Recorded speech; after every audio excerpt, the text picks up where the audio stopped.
আমি গত ভিডিওতে দেখিয়েছিলাম কিভাবে টুর্নামেন্ট অ্যাপ বানাবেন। এই ভিডিওতে আমি দেখব কিভাবে টুর্নামেন্টে অটো পেমেন্ট অ্যাড করবেন। তো আপনারা যদি অ্যাপ না বানাতে পারেন তাহলে আমাদের থেকে তৈরি করে নিতে পারেন। আমাদের কন্ট্যাক্ট নাম্বার কমেন্ট বা ডেসক্রিপশনে দেওয়া হয়েছে। SWটা আমাদের টেলিগ্রাম চ্যানেলে আপনারা পেয়ে যাবেন, সেখান থেকে ডাউনলোড করে নিয়ে আপনারা স্কেচার প্রজেক্টে রিইনস্টল করে নেবেন। তারপর আপনারা সেটিং থেকে এইখানে জাস্ট হচ্ছে আপনার লোগোর প্যাকেজ নেমটা জাস্ট চেঞ্জ করতে পারেন। তো লোগোর প্যাকেজ নেমটা মানে প্যাকেজ নেমটা মানে লাগবে আপনাদের অবশ্যই। তো আপনারা প্যাকেজ নেমটা কপি করবেন এইখান থেকে। তো আমার যেহেতু সেট আপ করাই আছে তো আমি কপি করলাম না, আমি যাব এখন চাইতে হবে 3 লাইনে। উপরে দেখতে পাচ্ছেন 3 লাইন, সেখানে আপনারা ক্লিক করবেন। করার পর এই জায়গার ভিতরে আপনার যে প্যাকেজ নেমটা আছে সেটা জাভার ভিতরে জাস্ট বসাইতে হবে। তো আপনারা দেখতে পারবেন জাভা, সেই জাভার উপরে ক্লিক করবেন। দুইটা ফাইল আছে এখানে, দুইটা ফাইলের জায়গায় আপনাদের যে প্যাকেজ নেমটা আছে উপরে, সেই প্যাকেজ নেমটা আপনারা জাস্ট হচ্ছে পেস্ট করবেন এইখানে। পেস্ট করার পর আপনারা ব্যাক করবেন। ব্যাক করার পর আপনারা যাবেন লাইব্রেরি থেকে যাবেন হচ্ছে আপনারা ফায়ারবেস। তো ফায়ারবেসে তারপরে যাবেন সেটিং আইকন, তারপরে এইখান থেকে আপনারা সব কিছু এডিট করবেন। তো আমাদের যে ওল্ড যে প্রজেক্ট দিয়ে আমরা কাজ করছি সেটাই যাব, সেখানকার এসডিকেটা আমরা এইখানে ইউজ করব। করার জন্য আমরা ইউজার প্রজেক্টটা ওপেন করি, করার পর আমরা করতেছি। তো আমি এটা চেক করছি প্রজেক্ট, দেখলাম যে হচ্ছে অ্যাডমিন প্যানেলের পাসওয়ার্ড কে বা কারা জানে চেঞ্জ করছে। যাই হোক, আমি এইটাই আপনাদেরকে দেখাবো, সমস্যা নাই। তো এই দেখেন আমাদের যে এসডিকেটা আছে সেটা এইখানে আমরা পেয়ে গেছি। তো এসডিকে থেকে কি কি আমাদের লাগবে দেখেন, আমরা যা যা লাগবে আমরা এইখান থেকে জাস্ট কপি করবো আর ওইখানে নিয়ে গেলে পেস্ট করবো। তো দেখেন আমাদের এইখানে কি কি লাগবে।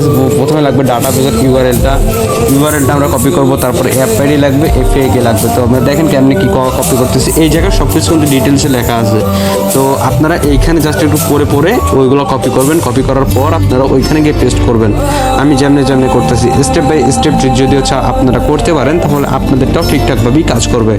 আর রিডারের কাজ হচ্ছে আরেকটা জিনিস যেটা বলে রাখা ভালো, আপনারা যেই নাম্বারটা বসাবেন অ্যাপসের ভিতরে সেই ফোনে আপনাদের হচ্ছে এই রিডার অ্যাপসটা রাখতে হবে। অ্যান্ড রিডার অ্যাপসে একটা নোটিফিকেশন আছে, সেটা আপনাদের কিন্তু অ্যালাউ দিয়ে অন করে রাখতে হবে বা পারমিশনটা আপনাকে দিতে হবে এই জায়গার ভিতরে, নাহলে আপনার SMS-টা রিড করবে না।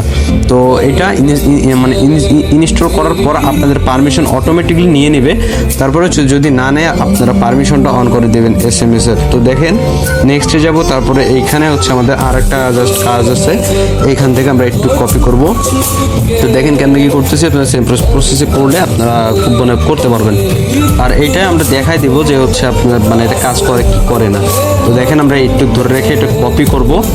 কপি করার পর আমরা স্কেচার প্রজেক্টে এটা হচ্ছে পেস্ট করব। পেস্ট করার পর আমাদের কাজ হলো ওকে। তো এইখান থেকে আপনাদের লোগোটা আপনারা চেঞ্জ করতে পারেন। অবশ্যই লোগোটা চেঞ্জ করতে হবে। আপনারা এখানে ইমেজ থেকে আপনাদের লোগোটা আপনারা চেঞ্জ করে নেবেন। করে দেওয়ার পর রানের উপরে ক্লিক করবেন। তো এটা রান হতে হালকা কিছুক্ষণ সময় লাগবে। তো আমরা ভিডিওটা একটু ফাস্ট করে দিছি যাতে সময়টা কম লাগে। তো দেখতে পাচ্ছেন এটা কিন্তু রান হচ্ছে। অ্যান্ড এটার ভিতরে কোনো ধরনের এরর নাই। আমরা লোকাল লাইব্রেরি ব্লক সব কিছু অ্যাড করে দিয়েছি এটার ভিতরে। আপনারা জাস্ট নিয়ে আপনাদের মতো আপনারা চালাতে পারেন। তো দেখতে পাচ্ছেন আমাদের কিন্তু রান প্রায় কমপ্লিটের ওইদিকে, আর কিছুক্ষণ অল্প কিছুক্ষণ সময়ের ভিতরে আমাদের কিন্তু এটা রান হয়ে যাবে, কারণ আমরা ভিডিওটা ফাস্ট করে দিছি। তো আপনারা দেখতে পাচ্ছেন আমাদের প্রায় এটা কমপ্লিটের এদিকে, আর কিছুক্ষণ সময় লাগবে এটাই। তো এই ফাইলটা আমাদের টেলিগ্রাম চ্যানেলে আপনারা পেয়ে যাবেন। এটা SWV ফাইলটা, সেটা হচ্ছে আপনারা হচ্ছে ডাউনলোড করে নেবেন। ডাউনলোড করতে যদি কোনো প্রবলেম হয় তাহলে আমাকে ইনবক্সে মেসেজ করতে পারেন যে ভাই ডাউনলোডের প্রবলেম হয়েছে, তাহলে আমি ইনবক্সে আপনাকে ফাইলটা দিয়ে দেবো। দেখতে পাচ্ছেন আমাদের কিন্তু প্রায় এটা শেষের দিকে রান শেষ হলে আমাদের কিন্তু কাজ হলো আমরা জাস্ট পিন সেট আপ করবো। তো পিন সেট আপ করাটা আমি এই ভিডিওর ভিতরে দেখাই দেবো। দেখেন এইখানে ইনস্টলের উপরে ক্লিক দিবেন। দেওয়ার পর আপনাদের পারমিশন চাইবে এই জায়গার ভিতরে। পারমিশনটা অ্যালাউ করে দিয়ে আপনারা আপনাদের ফোনের পিন অথবা পাসওয়ার্ড দিয়ে এটা ইনস্টল করে নেবেন। তো এই জায়গার ভিতরে ব্ল্যাক হয়ে গেছে, তো পাসওয়ার্ড দেওয়ার সময় এটা ব্ল্যাক হয়ে যায় স্ক্রিন রেকর্ড। তো দেখেন ইনস্টল করার পর আমরা ওপেনের উপরে ক্লিক করলাম। করার পর অ্যালাউ করে দিবেন। করার পর আপনারা এই জায়গায় একটা পিন সেট আপ করবেন। টিক চিহ্নের উপরে ক্লিক করলে দেখতে পারবেন পিন সেট সাকসেসফুল দেখাবে, তারপরে ওয়েলকাম জানাবে। এই দেখেন অ্যালাউ করে দেবেন সব কিছু। তারপরে দেখতে পারবেন উপরে একটা নোটিফিকেশন কিন্তু অন হয়ে গেছে। তো এটা অটোমেটিক আমার পারমিশন নিয়ে নিছে। তো আমি মার্ক করে দেখেন উপরে আমার কিন্তু এটা নোটিফিকেশন একটা অন হয়ে গেছে।